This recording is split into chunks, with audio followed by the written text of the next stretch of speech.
How to add floating contact button and Wix. So in order to do that, click onto this plus icon right here. And then from in there, just head over and then locate the contact option or the buttons option. So make sure to click on this first. From in there, click on this buttons option. And then you can find in here some basic buttons, style buttons, and the likes. We have in here the style buttons, we have the contact us option, as well as other more.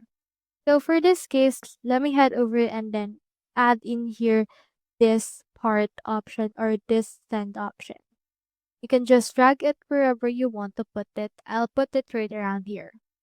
So in order to make it floating, you need to click onto this button and then click onto the settings.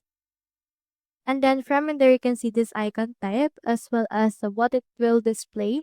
But what we can do is we can click on open this inspector right here. Then from in there, just go over to the design.